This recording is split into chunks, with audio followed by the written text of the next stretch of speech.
do you want to give us some housekeeping on the Yankees injuries? Who's back? I guess go back a week. I mean, the last time we spoke to the people, Judge wasn't even on the roster yet. So I want Sure, to yeah, that's give a look crazy at. to think. But I mean, we got to start with both Judge and Bader being back. I think that has changed the entire dynamic and feel of this team, obviously, and they both look very, very healthy, which is probably the most important component of winning this season. But from there, you've got good news on Stanton, and then Donaldson had some funky news where they end up with the same return date, most likely, and projected return date, I think, towards the end of May or the beginning of June. Donaldson, I think, cut his finger, playing with his kid in the kitchen or something along those lines. So it doesn't sound like it's a serious injury, but it's kind of one of those like ones that like, come on, like what do we do with that?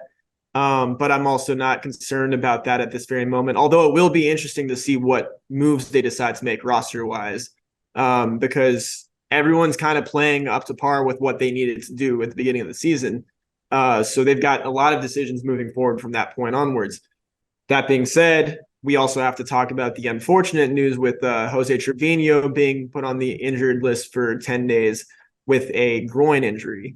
And honestly, I was surprised by it yesterday. I didn't expect that one to pop up. But at the same time, I'm not nearly as afraid as I've been in previous weeks because they have an enigmatic Ben Rortvedt is coming back. That was a simultaneous move that was made. He was recalled from AAA. So it looks like we should see him pop up this series, hopefully maybe tonight or tomorrow. They haven't released the lineup yet from what I've seen, but I would love to see just like what he has in store. I think the Cincinnati Reds series is like the perfect time to test him out too, because it's a lower competition.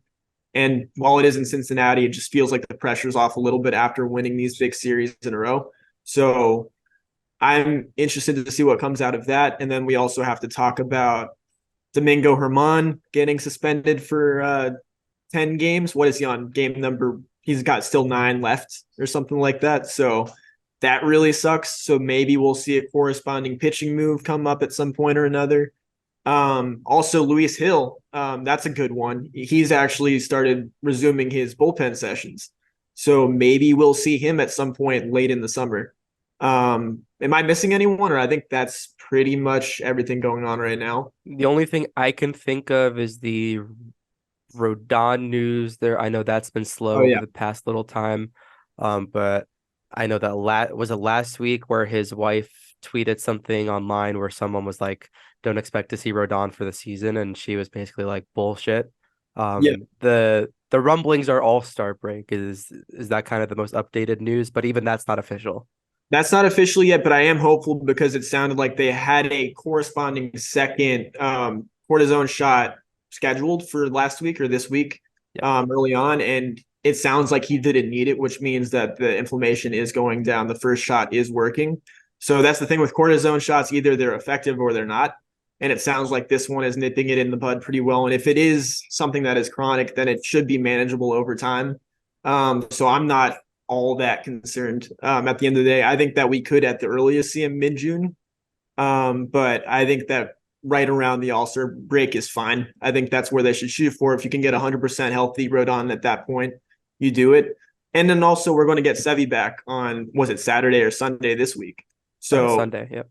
that's huge, especially with the Domingo Herman news. I think that it's important to get a few aces in the staple.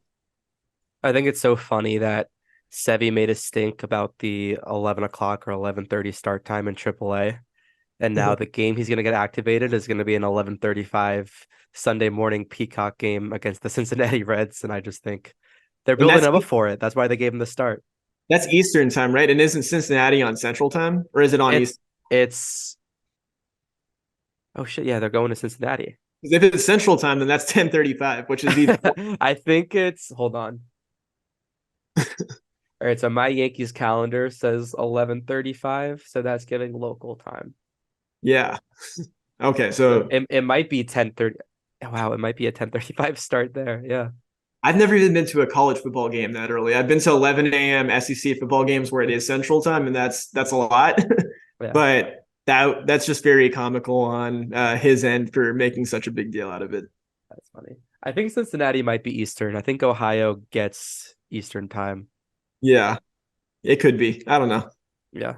I don't have too much business out in the Midwest, so I would not be able to tell you.